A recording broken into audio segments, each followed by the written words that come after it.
Hello everyone, it's me Sudarshan. Today I have come up with one more topic, that is types of customers. Now before I start my class today, I want every one of you to like, share and subscribe my channel. Okay. It is very often that you would have heard the word customer. Who is a customer? Customer is a person who buys a product again and again by paying a value, isn't it? But today we will not be discussing about that customer, what you are thinking. We will be understanding who is a customer under the subject called as banking regulations or banking law and operations. So according to bank, who is a customer? Customer is a person who has any type of account with bank. Might be savings bank account or a current account. He or she is said to be a customer. Now, why is that it is so important to understand who is a customer is because banker will not treat all the customers as same as others. Banker will diversify the customers. Why banker will diversify? Because customer by nature are not same. Their nature is different. Their activities are different. Their needs are different. And their objectives is different. You understand? Now, when customer with a different nature, with different needs, with different objectives, with different activities, come to one single place under one roof to do banking activity, can you justify how bank can render same sort of services to all type of customers? It is not right, isn't it? Hence, banker will divide the customer into two persons. Person number one, individual. Person number two, artificial person. Now, who is an individual? All human beings. We all human beings are said to be individual. Okay? Now, who is an artificial person? Any association of people who has come together with the intention to involve in economic activity or rather to do business. It can be partnership firm, it can be cooperative society, Hindu undivided family, joint stock company, public limited company, private limited company, multinational corporations, transnational corporations, global companies. All these organizations will fall under another category called as artificial person. Understood? So, basically, bank will bifurcate person into individual and an artificial person. In individual, an individual is entitled to open only savings bank account. Okay? And an artificial person is entitled to open only current account. So who can open a savings bank account? Savings bank account can be opened only by an individual. Who can open a current account? Current account can be opened only by a artificial person. That is partnership firm, joint stock company, Hindu undivided family, cooperative society, clubs, association. Only these people can handle and operate current account. We are all individuals. We as an individual, we are entitled to open and operate which account? Savings bank account. You understand? In accounts there is a concept, separate entity concept. Now what is this concept tell? This concept tells that an individual who is intended to start a business is separate from the business, which means business is separate and individual is separate. No way you can interlink both your business and individual. Both are separate. So we have to treat individual separately and an artificial person separately. That is the reason bank provides savings bank account for individual and current account for artificial person. Understood? Now we shall get into the topic. Types of customer. Now we will understand this types of customer under the heading individual and an artificial person only. Okay? Now who are all individual customers? Minor as a customer and joint account holders. Why they fall under the category of individual is because, yes, obviously they are human beings. Okay, minor is a human being. and anybody who is having a joint account, might be husband and wife, might be brothers, might be you and your father, you and your sister, siblings. So individual, human beings are operating in account. So under individual we are having two types of customers, that is minor and joint account holders. Next, under artificial person, we have partnership firm as a customer, joint stock company as a customer, executor and administrator as a customer, trust as a customer, clubs or association as a customer, and joint Hindu family as a customer. So let us understand different types of customer one by one. If at all you have any doubts, as I have shared my mail ID in the previous video, even in this video I shall share my mail ID. All my students who have my contact number, you can WhatsApp me, or those who don't have my contact number, you can mail me. I can resolve all your doubts through mail. Okay? Now we will understand who is a minor. According to the Indian Majority Act, anybody who has completed the age of 18 is said to be a major. Which means what? If an individual has not yet completed the age of 18, then he or she is said to be a minor. Now here we have one more clause. What is this clause? The same Majority Act tells that anybody who has not completed the age of 21 is also not said to be a minor. Don't get confused. See, once again I shall repeat. Anybody who has not fulfilled the age of 18, who has not completed the age of 18, said to be a minor. Case 1. Case 2. Anybody who has not fulfilled the age of 21 is also said to be a minor.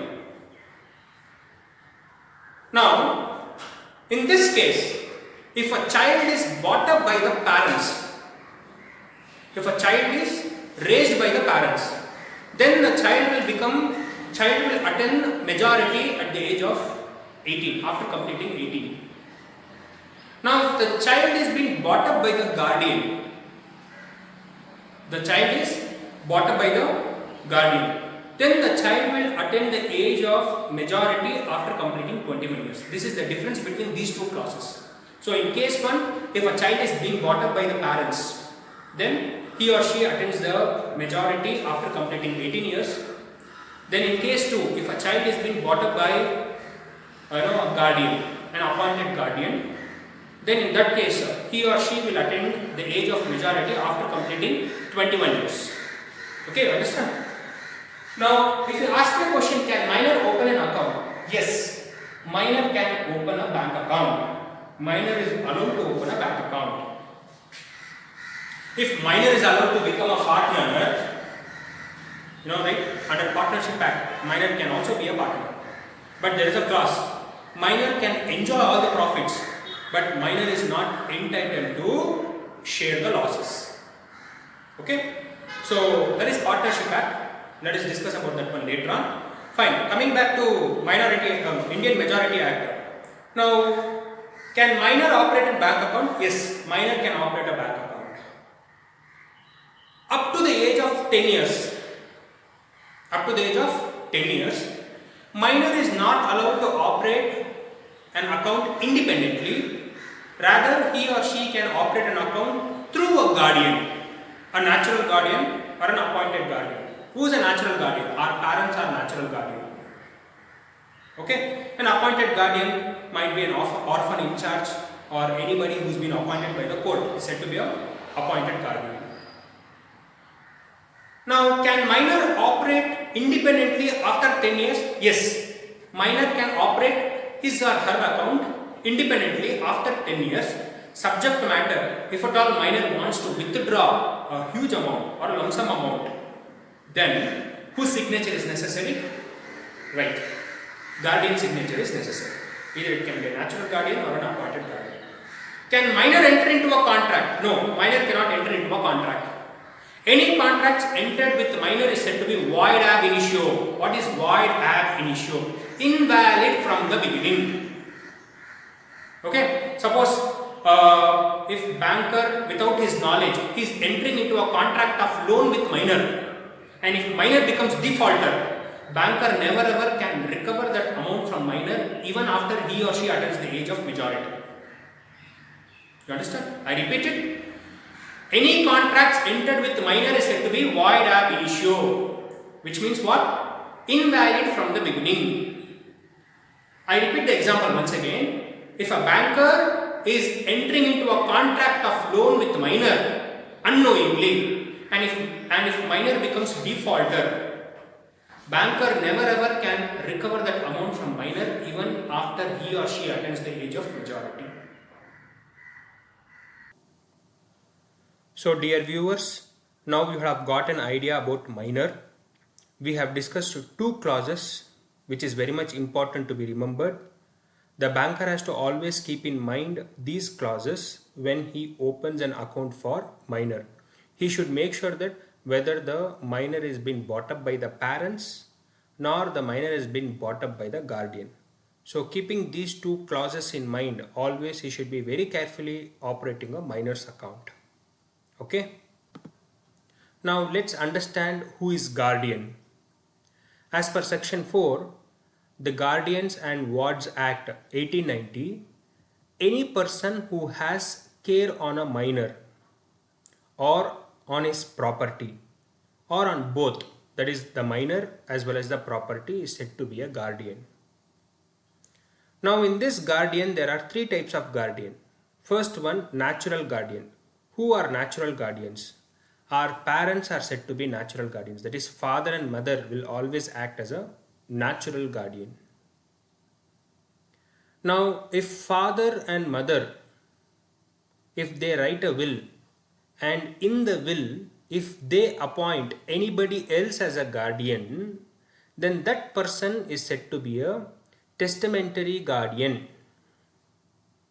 I repeat, if parents write the will, if father and mother write the will, or as per the will of the father and mother, as per the will and wish of the father and mother, if they are appointing a guardian, then that guardian is said to be a testamentary guardian.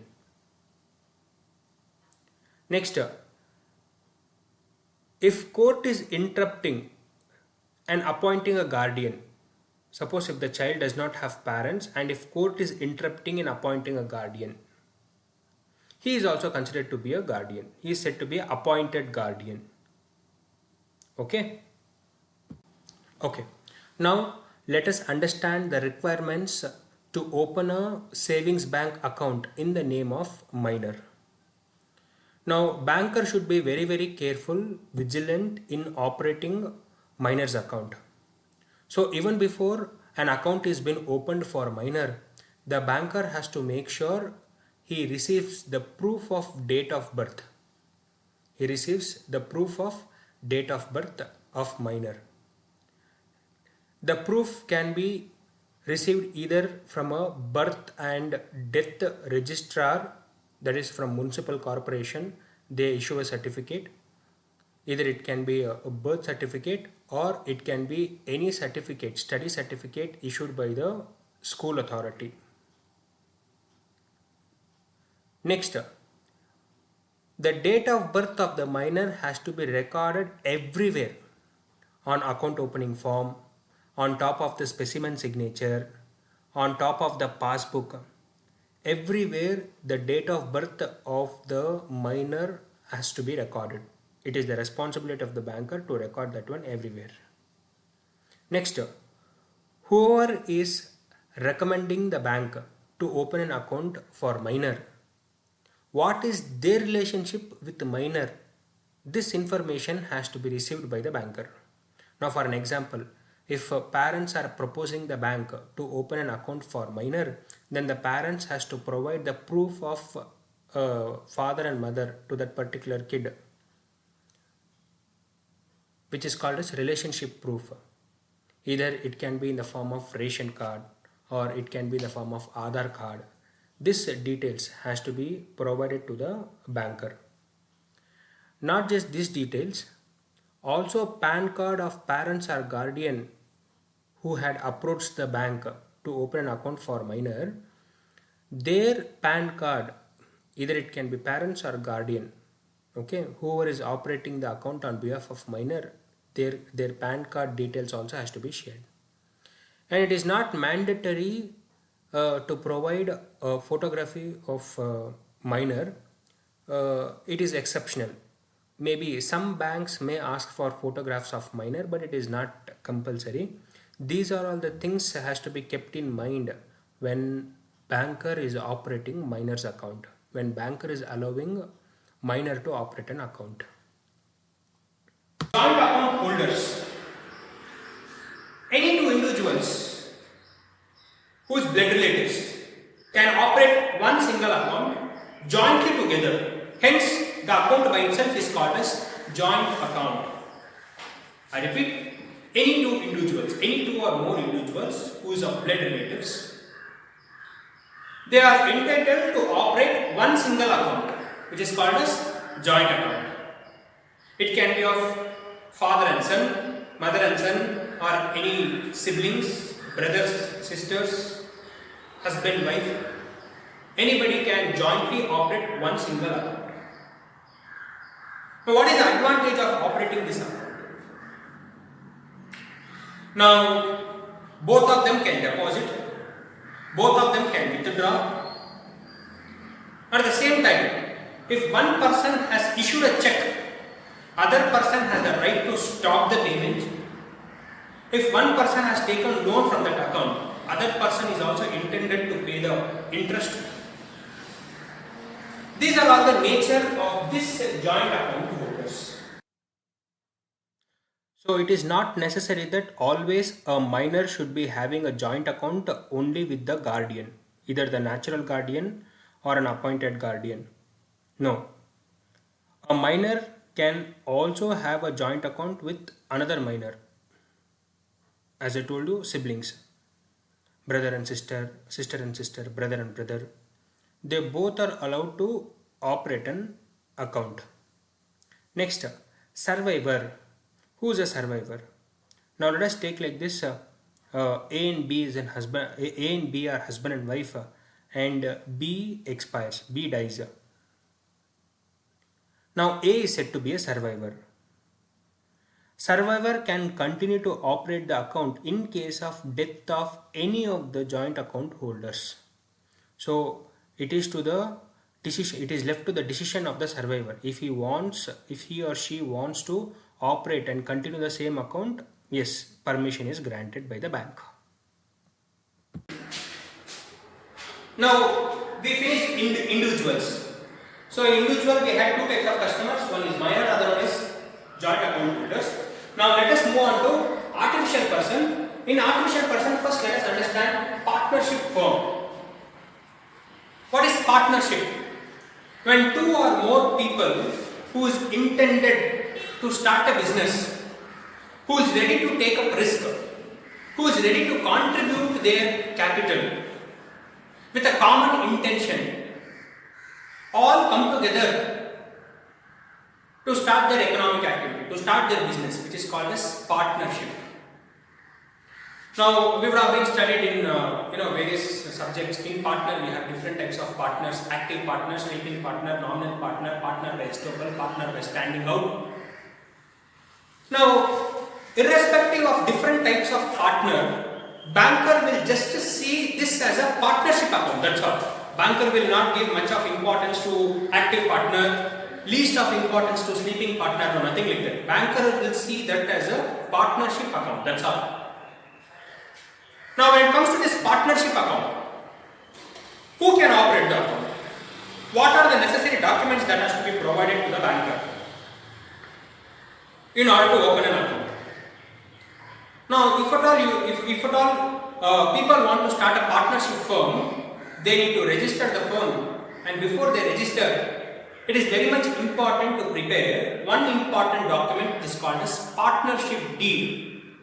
In this document, partnership deed, name of the firm, nature of the business, nature of their activities, number of partners, nature of partnership, what is each one of their contribution, their contact number, their address, all these details along with profit sharing ratio, terms and conditions related to admission of a new partner, terms and conditions related to retirement of a partner. All these things will be mentioned in the partnership deed. A copy of partnership deed has to be submitted to banker. Let us see in detail about partnership firm now. So, as we discussed, one thing you should remember is partners are different and partnership firm is different. Okay. So, in partners, there are different types of partners, as I told you: active partner, sleeping partner, partner by estoppel, nominal partner, partner by standing out. Okay. So, the nature of partners may differ. All partners together collectively working towards the objective of the firm. Okay, so partnership firm is in combination of all partners. So this one you should remember. Now previously when I was discussing about minor, I told you even minor also can be a partner. Now if minor wants to act as a partner, minor should have been submitted his proof of birth, that is birth certificate, to partnership firm, and it has to be intimated to banker. All the remaining partners has to intimate it to banker that there is a minor acting as a partner in our firm. It is whose responsibility to intimate? It is the responsibility of the remaining partners to intimate it to banker that there is a minor who shall act as a partner in our firm. So banker should make sure that is there any minor who is acting as a partner. This information banker should get it from the partnership firm. And apart from that, who can operate partnership account? Who can operate this current account? All partners jointly also can operate account, or amongst all partners they may appoint a representative. Any one representative on behalf of all partners can also operate an account, or two or more partners also can operate an account, or if partners does not want to operate the account, they can appoint a third party. Who is third party here? He can be a accounts officer or a finance manager or a treasurer, whoever it might be. Okay, so they appoint a third party and they allow the third party to operate the account by giving power of attorney. So all partners can operate the account. Any one as a representative amongst the partners can operate the account. Two or three also can operate the account, or this partnership firm may appoint a secretary or an accountant or accounts officer or a financier.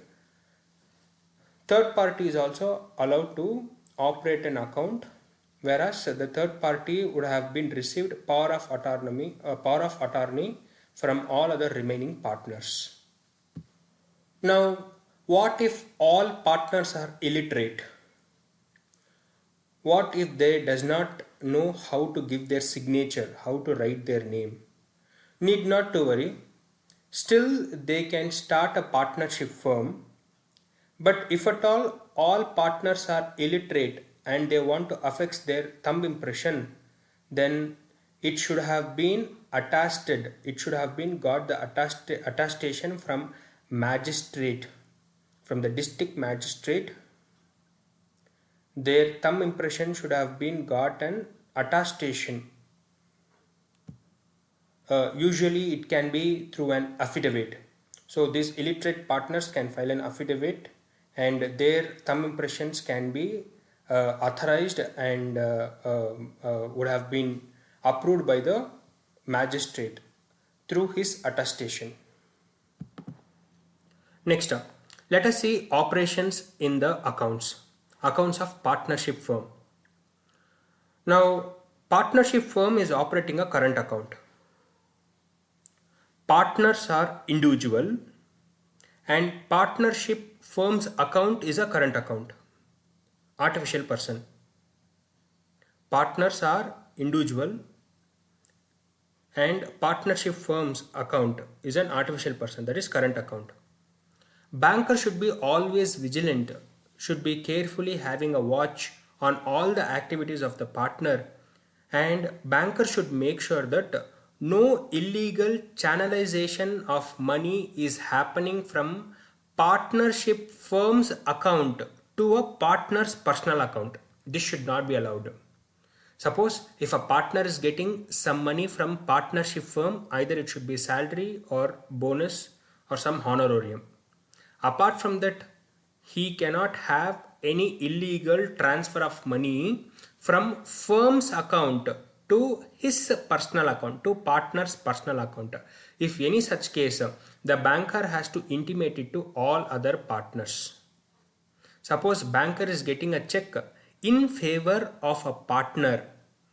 Suppose banker is getting a check in favor of a partner from a partnership firm's account, then the banker has to take the consent from all other remaining partners to transfer the money. You understand? Next, retirement of a partner or admission of a new partner, or death of a partner. In all these three cases, retirement, admission, or death of a partner, in all these three cases, it is very much important for a partnership firm to intimate it to a banker which partner has retired, who is the new partner who has been admitted, which partner is dead. In case of retirement and dead, if banker is not intimated which partner is retired or which partner is dead, then banker would consider even the retired partner or dead partner as existing partner. Banker will treat the same liability on the retired partner or dead partner if it is not been intimated to banker. The liability of the retired partner or dead partner remains the same if other existing partner fails to intimate their retirement or death. You understood? Suppose let us take like this: A, B, C, D, E. 5 of them are partners. 5 out of 5, E is now retired. Remaining 4 partners, A, B, C, D, has to intimate it to banker that C has got retired. Sorry, E has got retired. Okay, you understood? So either in case of retirement or in case of admission or in case of death of the partner, it is the responsibility of the remaining partners to intimate it to banker who has retired, who is dead, and who is newly admitted. Next, dissolution of the partnership firm. Now what is dissolution? It is winding up of the firm. It is putting an end to the business, where all the partners are trying to break the relationship of partnership. All the partners are trying to break the relationship of partners. And finally, the business has come to an end. Now, once a banker get the notice of dissolution, the banker should not allow any of the partners to do any banking activity of a partnership firm's account. Understand? I repeat, once the banker get the notification, once the banker get the intimation that the partnership firm is getting dissolved, then he should not allow any partner to operate partnership firm's account. Now the dissolution might be a mutual agreement between all partners. All partners may would have thought, okay fine, let us wind up the business. Or else there would have been a notice of dissolution in case of partnership at will. So when partnership deed is been prepared, they would have already decided, okay, let us run the business for this particular year. After this many number of years, let us wind up the business. So as per the partnership deed, as per the will, the partnership may come to an end, or by operation of law or compulsory dissolution of the firm. That is the maturity. The business would have been matured. The partnership firm would have come to an end, or might be some partners are dead or some partners are insolvent. Further, they could not run the business. Even in that case, the business may come to an end. Or the court would have ordered the firm to dissolve due to insanity or incapability to run the partnership firm, or misconduct of any partners which is affecting the business. All this might be the reasons for dissolution. So dissolution might be of any mode, but one thing what the banker has to remember is when the notice of dissolution is received by the banker, he should make sure that none of the partners are operating partnership firm's account. Now let's see what are all the precautions to be taken by the banker when he is operating a partnership firm's account. First, an account should be opened in the name of the firm only. The account should be opened only in the name of the firm, not in the name of any individual partner. Okay. Next, an application from all the partners in combine must be received. It is not that one or two representative of the partner one or two representative of the partner will come and give the application form. No, all the partners must be present on the day of opening the bank account. Next, banker must also receive name and address of the partners, nature of business, authorized partners to operate the account. Next, banker should not allow transfer of money from firm's account to partner's private or individual account. Next, before giving loan, banker should always examine whether this partnership firm has the capability to repay it or not. Okay, that is what this point tells. Banker must examine the borrowing powers before granting overdraft. So what is overdraft? Overdraft is also kind of a loan which is facilitated only to current account holders. OD facility is given to current account holders. We shall discuss that one in the next video maybe. Banker must examine the borrowing powers before granting overdraft. It is desirable to get the consent of all partners before granting loan. Now, most of the students will be having doubt regarding stock. Now, when I mean stock, most of you will start thinking some storable material which is stored in a warehouse or which is in production unit. Now, let us bifurcate it. Accounts and finance.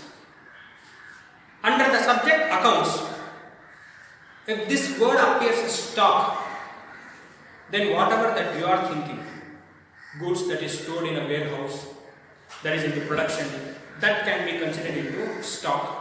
But whereas coming to finance, banking and finance, stock is nothing but shares plus debentures plus bonds.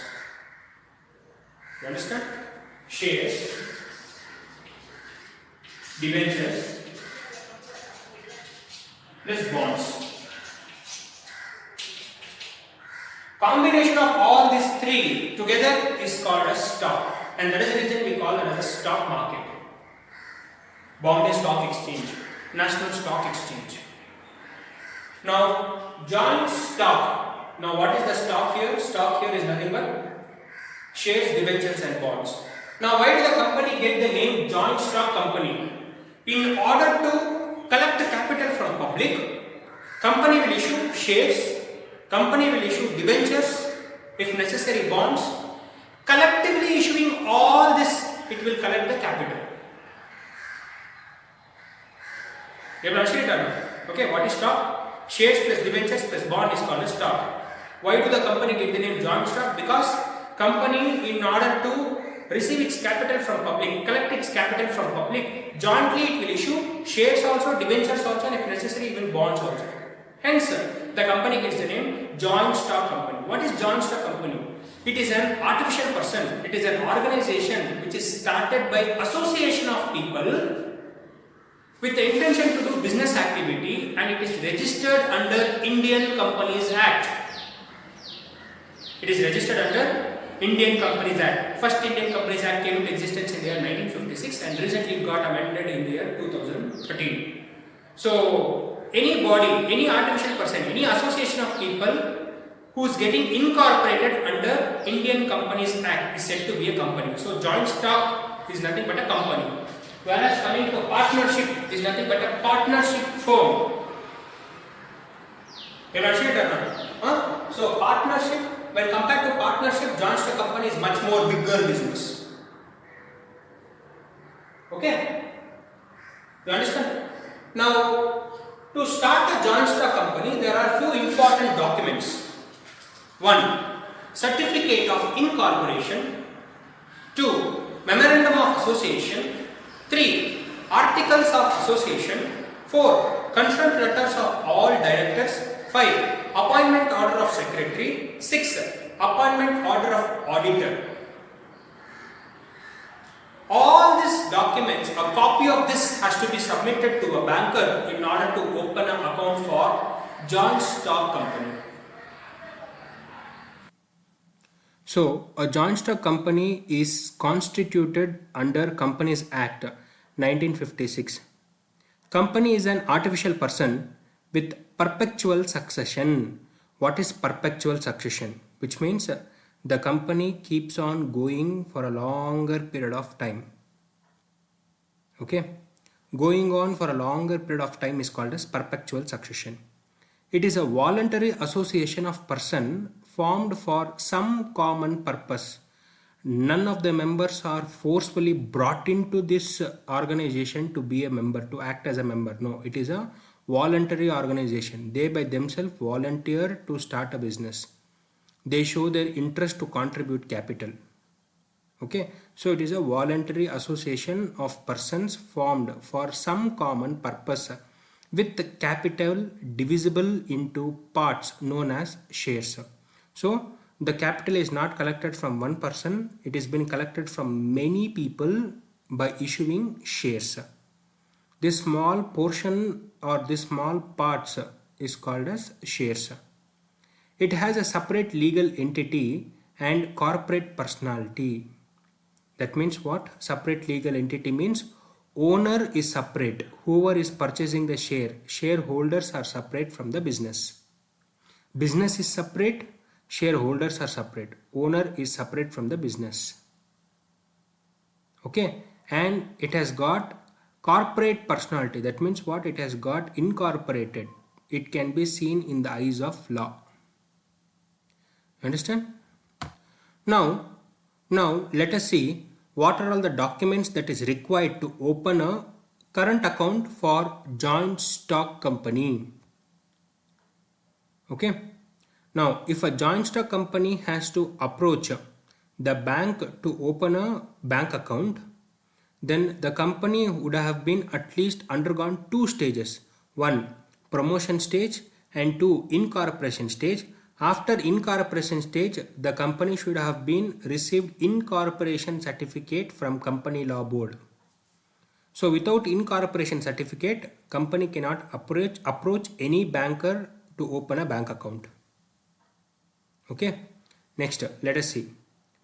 Account opening form should have been filled and submitted. Along with account opening form, a copy of Memorandum of Association and Articles of Association should be submitted. Next, a copy of incorporation certificate to be submitted. Next, certificate of commencement of business to be submitted. Next, list of directors, their names, address, contact details should be submitted. Next, a copy of resolution. What is resolution?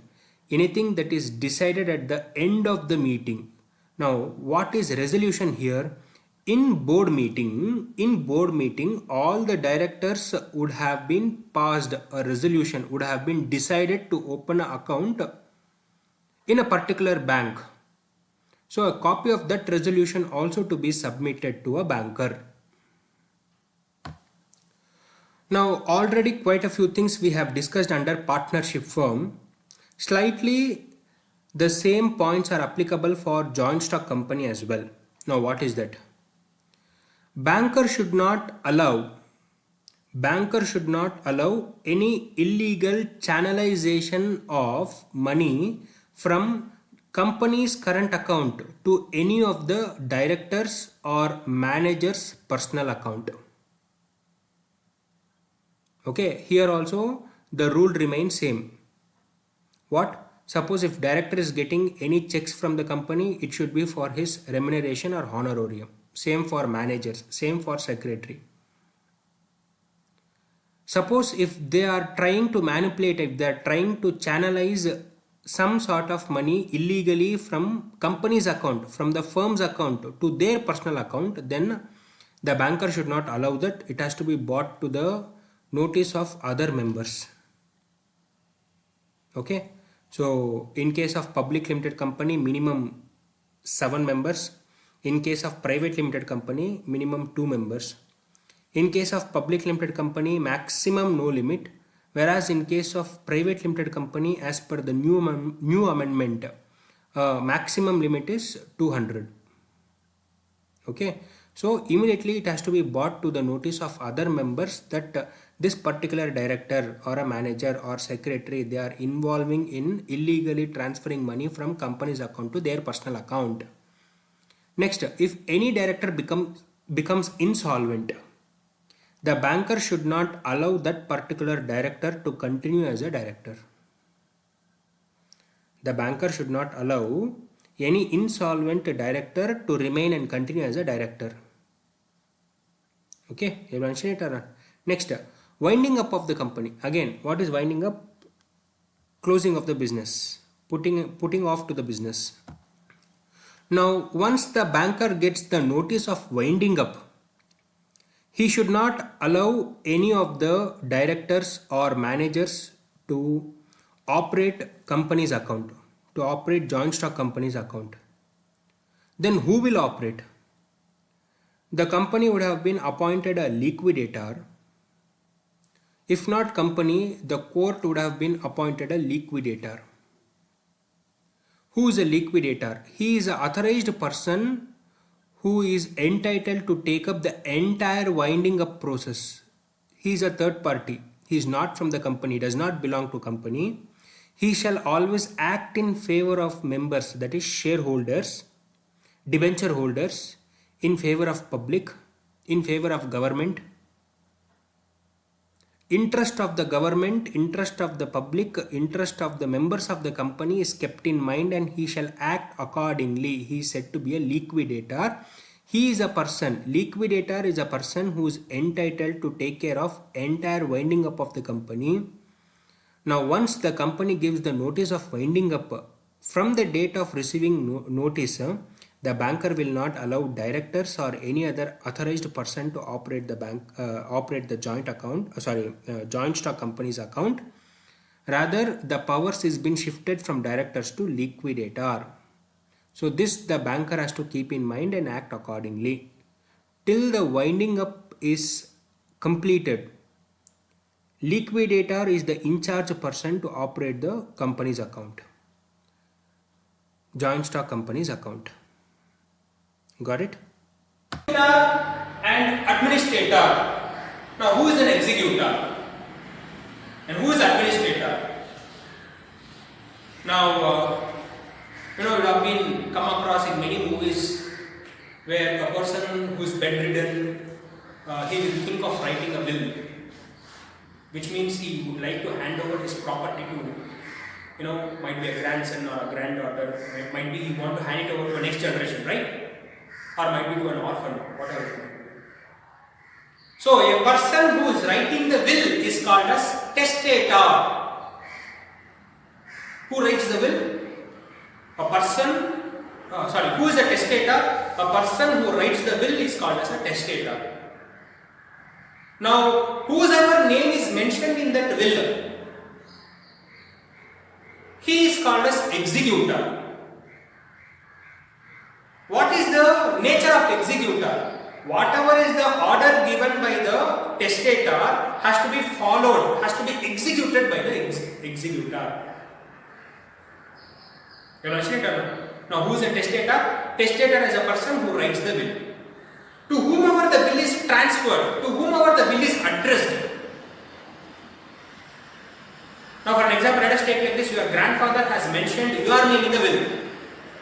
You are called as, yes, executor. And your grandfather is called as, yes, testator. You have mentioned it or not? Suppose if the person fails to write the will and his property has to be managed and he is no more, then court will appoint a person called as administrator. There is a difference between executor and administrator. Executor is a person who has been appointed by the testator by himself. Whereas administrator, he is a person who has been appointed by the court to take care of the properties of the testator. Let us see in detail.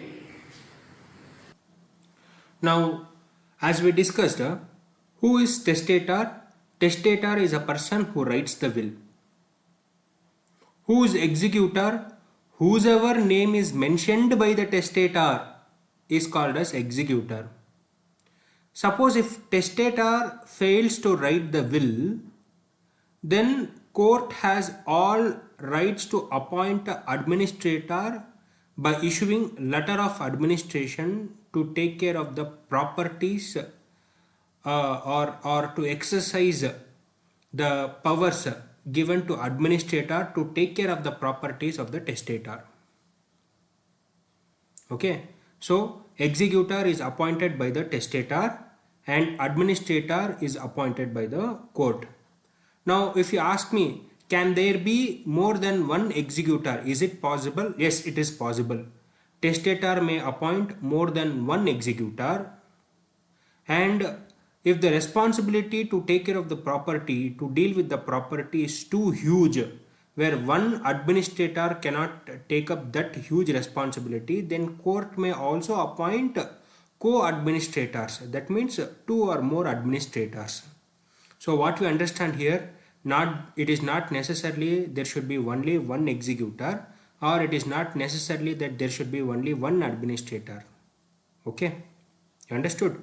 Suppose if the testator wants more than one executor to be appointed, it is his will and wish. And if the court decides that if one administrator cannot take up the responsibility of dealing the entire estate or the property of the deceased person, then the court may also appoint a co-administrator. Depends upon the situation.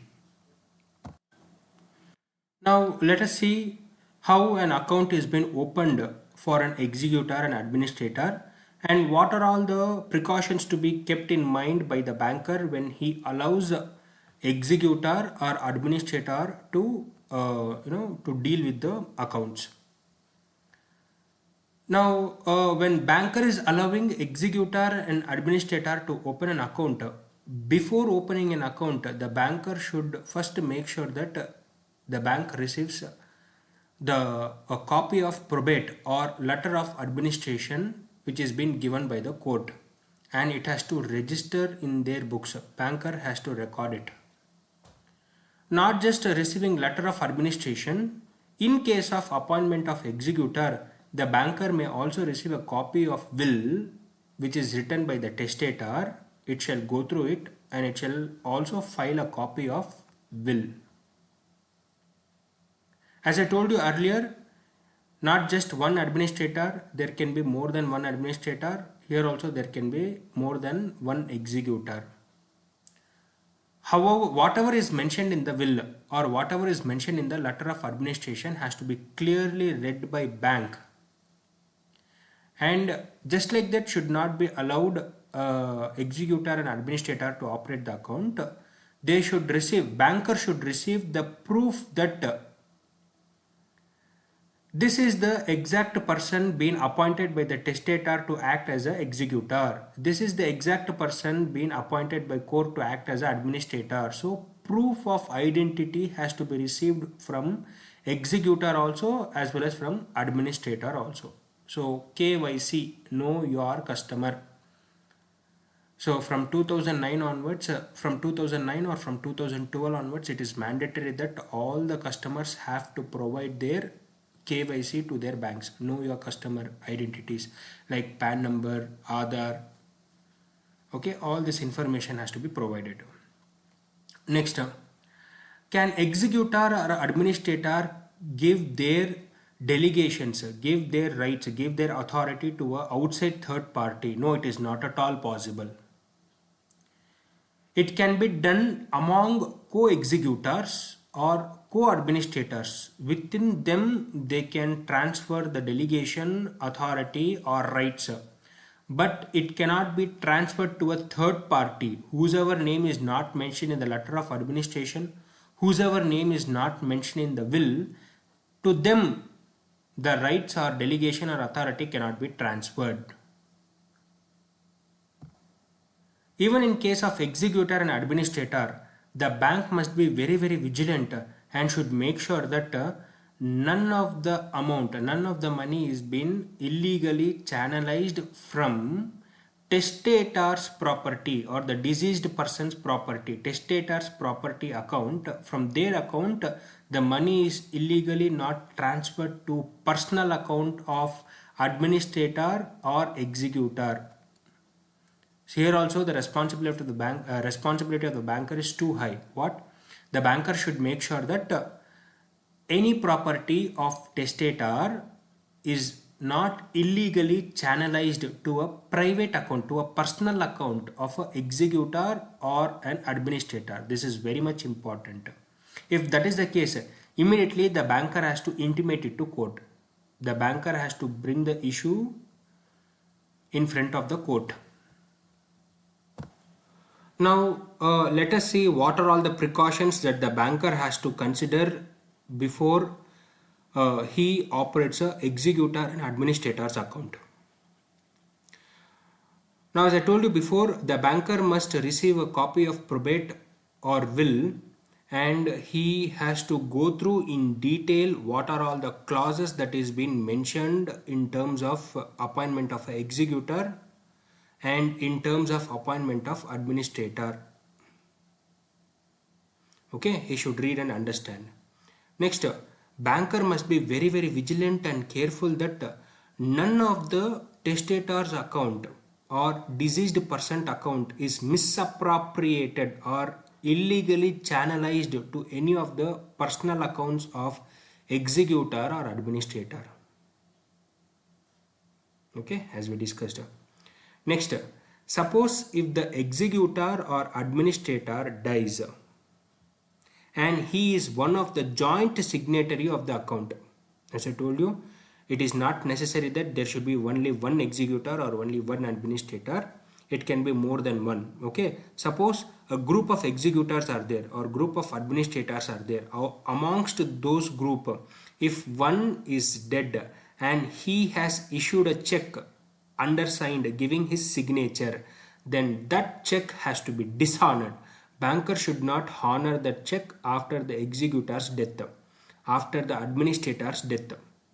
When they were alive, they would have been issued a check undersigned their signature, but by the time the check comes to bank for honor, the executor or administrator is dead, no more. Once the notice is received by the banker, notice of death is received by the banker should dishonor the checks issued by the executor and administrator. Why is that? Because the powers are automatically shifted to the surviving executors, surviving administrators. So this check has to be returned, and the new check has to be received from the surviving executor or surviving administrator's signature. Okay, understood? Next, suppose if the testator has taken loan, the deceased person has taken the loan and he is unable to repay the loan and he is dead, and as per the will of the testator, an executor is now been appointed. Executor is not responsible to repay the debt of the testator. Okay, it is as simple as that. The contract was between the testator and the banker. Now the banker could not recover the loan amount from the testator as he is no more.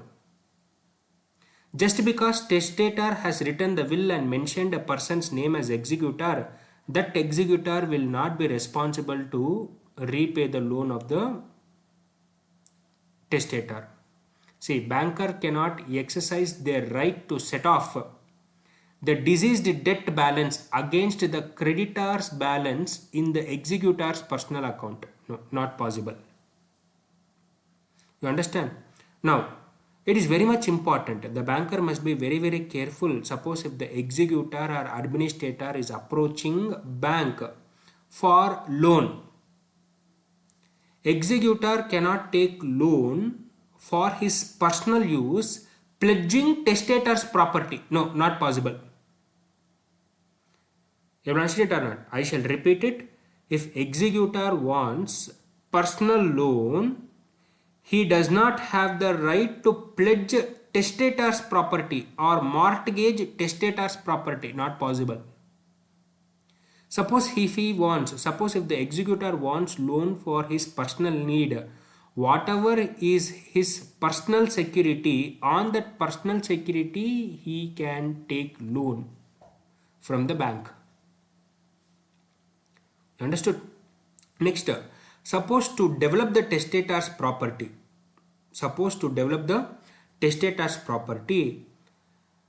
Executors, not just one group of people, executors are approaching bank for loan on the testator's property.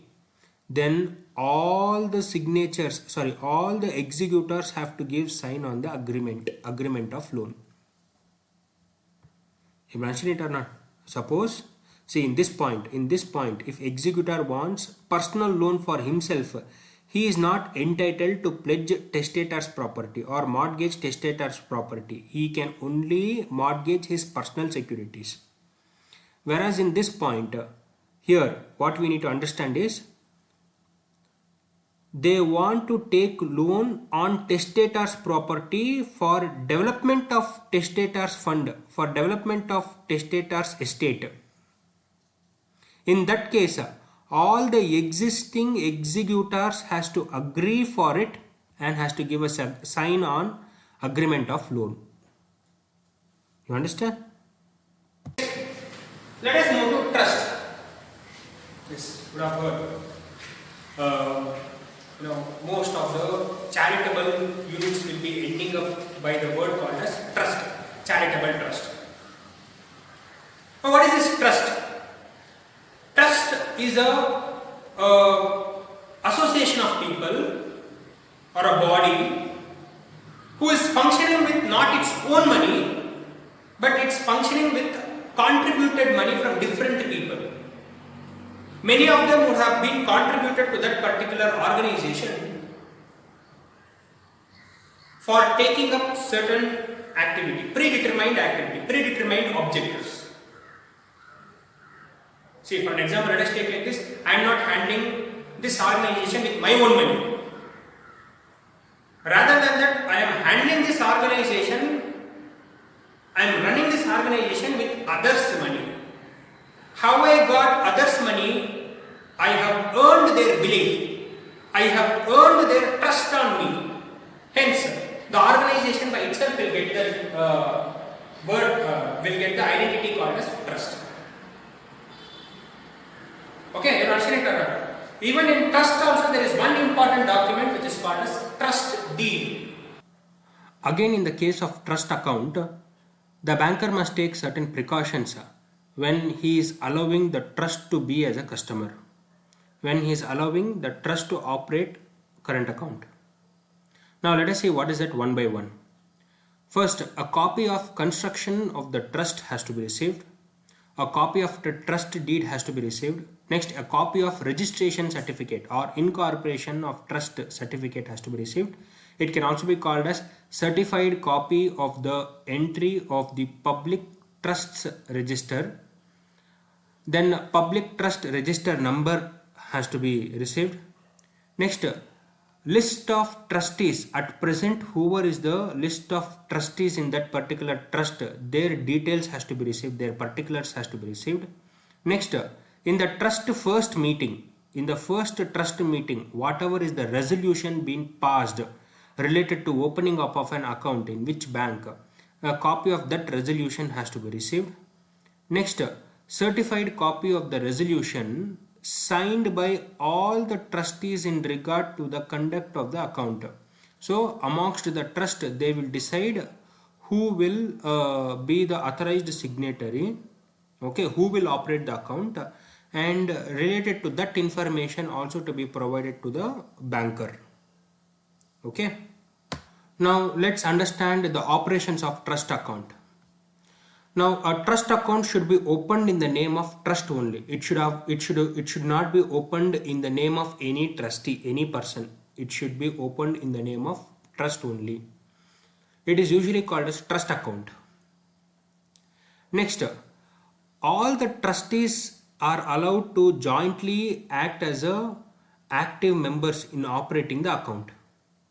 They are allowed to actively operate the account, all the trustees. Or if trustee want to delegate their authority by appointing a secretary or an accountant or a finance manager to operate an account, that is also possible. But if they want to transfer their powers, if trustees want to transfer their powers, their delegation to third party, it is not possible. Okay, you will understand it or not? I repeat, trustees all put together, all the trustees can operate the bank account. If trustees don't want to operate the bank account, then they can appoint a third party such as secretary, accountant, auditor, or finance manager. They can operate trust account on behalf of trust. Okay, you have understood it or not? But trustees does not have the powers to delegate their authority, their powers, their rights. They cannot transfer it to a third party. Again, in trust also, it is very much important to understand that in case if any trustees are channelizing the trust property, trust money illegally to their personal account, immediately it has to be brought to the notice of other trustees. It has to be brought to the notice of the court. Now suppose, let us take like this. If a trustee is in need of some personal loan, he cannot take loan on trust property. He can take loan on his personal property. He cannot take loan on his trust property. You understand? Now let us imagine a group of 10 members are acting as trustees. There are 10 members who are acting as trustees. Amongst 10, if any one trustee is dead, it is not necessary to close the trust to withdraw bank account. No, it is not necessary. In place of the dead trustee, a new person will be appointed.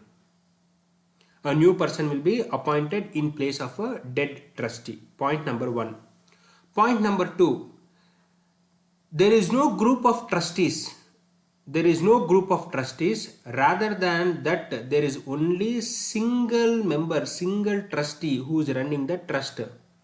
In that case, if he is dead, and luckily if he has written a will, in that case executor will become the next trustee, or executor will act accordingly whatever is written in the trust deed, whatever is written in the will. Suppose if the single trustee has failed to write the will, then as you know, court will interrupt, court will appoint a administrator. Court will appoint a administrator, and administrator will take up the responsibility of managing the estate of the dead trustee. This is how the operations of trust account is done, and banker must be very careful when he is doing these two things. Okay. What is the difference between these two organizations? Now, club, you would have been heard of different clubs. Ladies club, road track club, Royal Enfield Riders Club, Adventure Club. Club has a predetermined objective. They will not diversify themselves from their objectives. No, they will always stick on to the objective. They will always stick on to their bylaws. Now, for an example, let us take like this, we are all now quarantined. The entire globe is suffering from COVID-19, global pandemic. Now let us take like this, there is a Royal Enfield Riders Club. They want to contribute something to this COVID-19. They will never ever involve themselves into, packing of groceries, distributing that one to, people who are in need. No. Rather than that, their objective would be very, very focused. Might be, for an example, let us take like this, they would end up in giving online classes as your bike is stagnant, not gone for ride for many days, how to resolve minor problems at home itself, how to take care of your bike. You understand or not? Whereas, if at all you talk about association, there are many associations. XYZ Friends Association. Okay, there are many associations. Ganesha Friends Association. Now these associations, they don't have a predetermined activity. All of a sudden, they will organize a blood donation camp. All of a sudden, if necessary, they will involve into flood relief. All of a sudden, they will involve into distribution of groceries. In case of COVID-19 pandemic, quarantine. Now they will involve themselves into distribution of groceries. They will get down on the road, try to manage traffic. Why do they do all these things? Is because they don't stick on to a predetermined goal or predetermined activity. That is the only difference between club and association. But both these bodies has to prepare one important document which is called as bylaw. What is bylaw? The rules and regulations to control them has to be prepared by themselves. Okay, who is a president? What are the qualifications to become a president, vice president, secretary, joint secretary, treasurer? What is the roles and responsibilities of a president, roles and responsibilities of the secretary, powers of each and every member, when the voting has to be done, for what reason the voting has to be conducted, how many years once the membership has to be changed, how many years once the office bearers like president, secretary, all these people has to be changed. Everything is predetermined by themselves and they put it into paper, they put it into writing. And after they write it, they get it registered. This writing which has got registered is called as bylaw. Understand what is bylaw? It is not the government or some third party external body that is coming and controlling them. Whereas in case of a joint stock company, in case of a partnership firm, they have a regulatory. They have an external force. Government will interrupt in all their activities. Whereas in case of a club or association, the members of the club, the members of the association, they by themselves prepare rules and regulations for themselves. They will prepare rules and regulations to control themselves. The rules and regulations is put into writing and it is registered. That document is called as bylaw. Now, if at all club or association has to open a bank account, a copy of bylaw has to be submitted to bank and banker will go through it and will open a current account for them. Next. Okay. Whereas coming to clubs and association or societies, these bodies has to get incorporated under Indian Companies Act 1956. Though it is getting its registration under Indian Companies Act, these bodies are not companies. You understand?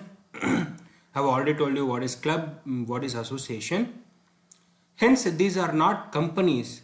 They need not have to prepare memorandum of association, articles of association, consent letter is all not necessary.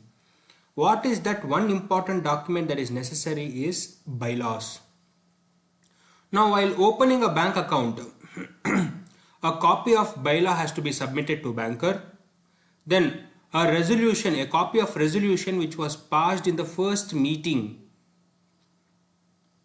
okay, regarding opening up of bank account, who shall handle the account, who shall manage the affairs of finance. So a copy of resolution, as I told you, what is resolution? Anything that has been decided at the end of the meeting. So the resolution, copy of resolution has to be submitted to a banker. Then certificate of registration in original has to be submitted. Later after verification, the bank will return back the certificate. Just it is been taken for the purpose of verification. Next, list of managing committee members, like who are all the president, vice president, secretary, joint secretary, treasurer, joint treasurer, public relations officer. Okay, now they are called as managing committee. Both in case of club or association, they are called as managing committee. So list of members, their contact number, their residence, all their details has to be provided. Next, a copy of resolution electing them as a committee member. So other existing members would have been voted for president, voted for secretary, voted for treasurer. On the basis of their vote, the managing committee members would have been appointed. They would have got elected. Okay, a copy of that elected members, that also has to be provided to a banker. Next, bank keeps a copy of all the above mentioned document for its record. Okay. Now, as we discussed, club will have a predetermined objective, whereas association will not be having a predetermined objective. Nature and functioning of these two bodies are similar. So only even the documents are also similar to be produced. Okay, understood? Joint Hindu family. Joint Hindu family business, or it can also be called as Hindu undivided family. It doesn't mean that this business has to be done only by Hindus. No. This business was started way back from many centuries. It is existing in this India. Maybe I guess recently it was named, our country was named as India. Even before it was called as Hindustan. Now it's quite simple. Anybody who is born and brought up in America is said to be American, African. Okay. So irrespective of any caste creed, either it can be Hindu, Muslim, Christian, Buddhist, any caste, any religion, anybody who was born and brought up in this particular land, which was named as Hindustan, is said to be a Hindu. That's all. So, even in our Indian constitution, there is a definition for Hindu. Hindu is not a religion. Anybody who does not belong to any other religion is said to be a Hindu. You understand it or not? So, don't come to a wrong notion. Joint Hindu family business is only for Hindus. No. Even before our country was named as India, it was being represented as Hindustan. Irrespective of Mughals, irrespective of any dynasty, people who are living in this particular region are called as Hindus. So, this business is existing from way back, very long. Hence, this business gets the name Hindu undivided family or joint Hindu family. Now, who is running this business? All the male members of the family is running this business. All the male members of the family is running the business. Who is the head of the business? Amongst the male member, whoever is the senior male member, amongst the all male members of the family, whoever is the senior male member, the senior male member is considered to be a head of the business and he is called as Karta. He is called as Karta. Remaining other male members of the families, they are called as co-partners.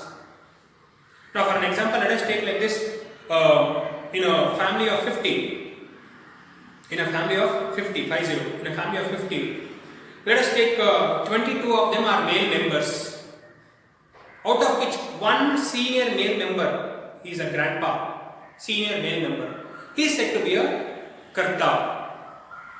And remaining other 21 male members of the family is said to be a co-partners.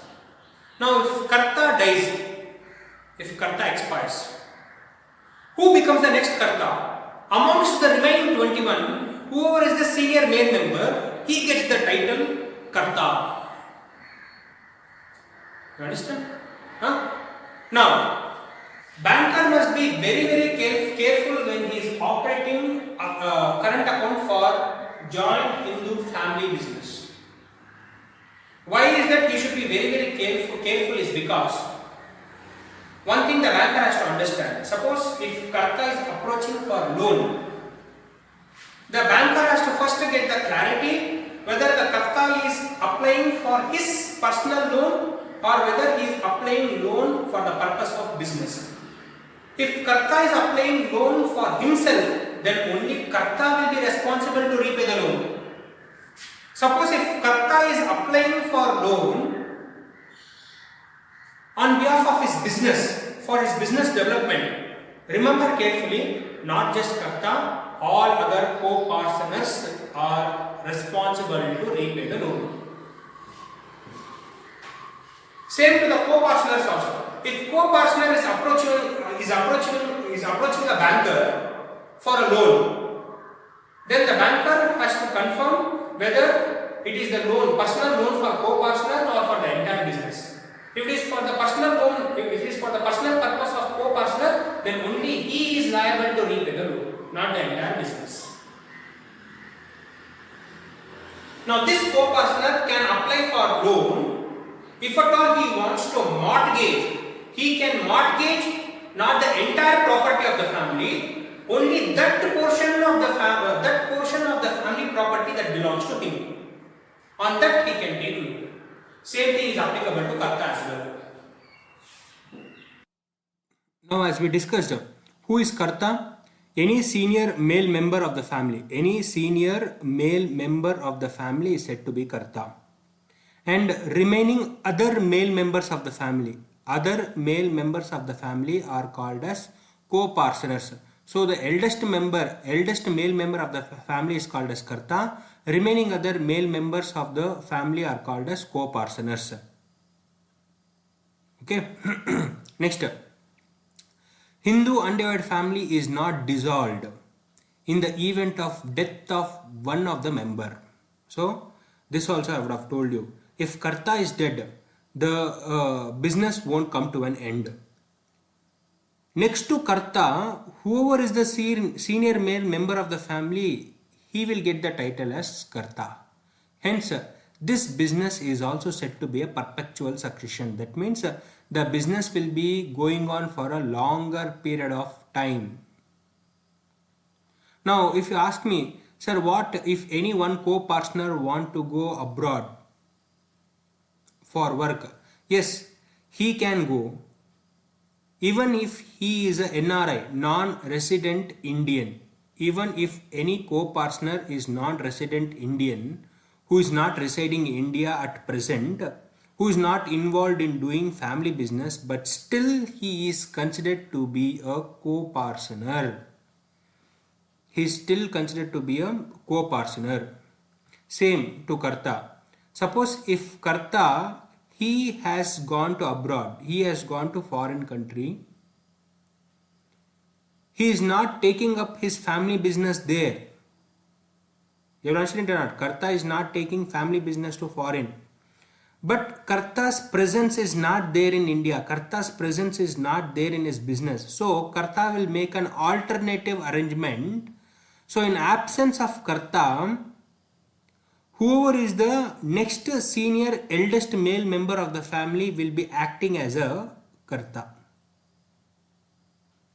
Okay, these are the things that has to be kept in mind when banker is operating an account for Hindu undivided family.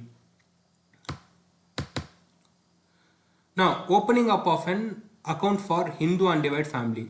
The account is opened in the name of Karta and family business. So here you cannot separate Karta and business separately. Either the account can be opened in the name of Karta or it can be opened in the name of family business. The Karta and all the adult members of Hindu undivided family are required to sign the account opening form. Any number of co-partners are there. all the co-partners has to give their signature at the time of opening up of bank account, including Karta's signature. Next, banks do not open savings bank account for HUF engaged in trading and business activity. So usually this HUF is involved in trading and business activity, like movement of goods from one place to another, involved in production of goods from raw materials to finished goods. Okay, they are involved in such kind of businesses. So savings bank account cannot be opened. For them, current account will be opened. Operations in the account. The operations in the account are normally restricted to Karta of the family. So who can operate the account? Only Karta, head of the business, head of the family business only can operate the account.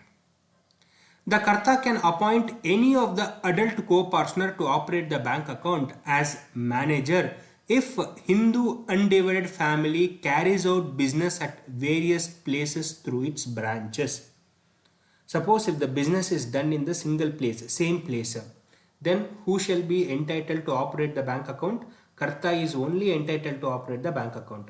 Suppose if the family business is having branches all across, then in order to manage the affairs of the business, in order to manage the affairs of the banking transactions, Karta may recommend any co-partner to act as a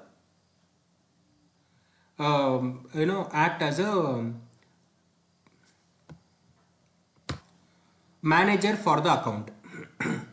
he may recommend, he may propose any other co-partners to act as a manager to take care of banking transactions to their particular branch, to their respective particular branch. You understood? Next, Hindu undivided family accounts can also be operated by co-partners or other adult members of HUF also against a letter of authority and against a stamped letter of indemnity come undertaking given by the Karta. So if Karta wants to allow anybody else to operate the bank account in his place, in Karta's place, in previous point we discussed about appointing a co-partner as a manager to any of the branch. Now imagine there is no branch. Karta should be responsible to handle. There is no branch in this example. There is no branch. Karta should be responsible to handle the banking accounts. Now when Karta decides to appoint a co-partner, when Karta decides to appoint a co-partner in place of Karta to run the banking transaction, yes, it is possible. It is possible by giving a undertaking, by giving a signature in stamped letter. Who has to give the signature? Karta has to give signature. And of course, the female members of the family are not entertained in the family business. Hence, none of the female family members are entitled to operate the bank account. Okay. So here comes end of the unit. Now if at all you have any doubts, you can contact me through WhatsApp. All my students who have my number can contact me through WhatsApp, and others who want to discuss any doubt, feel free to mail me at sudarshan.rajaswamu@gmail.com. Okay, you can mail me to sudarshan.rajaswamu@gmail.com. Feel free. I shall revert back to all your doubts through mail. Please don't forget to like, share and subscribe my channel. Thank you. Okay, so today we have discussed types of customers. In types of customers we have understood who is an individual, who is an artificial person. All individuals are entitled to open a savings bank account, and all artificial person is entitled to open a current account. The facilities provided for them will differ. Why will it differ? Because their natures are different, their activities are different, their needs are different, business needs are different, their business objectives are different. Hence, banker has to customize his services to all types of customers, and banker must be very, very vigilant in operating different types of customers. You understand? So minor will be opening a savings bank account, joint account, again savings bank account. Now when it comes to partnership account, it is a current account. Joint stock company account, current account. Executor and administrator, current account. Trust, current account. Clubs and association, current account. Joint in the family, current account. Hope you understood, and I will share my mail ID. If at all you have any doubts, you can contact me through mail, and all my students can contact me through my WhatsApp number. Please do like, share and subscribe my channel.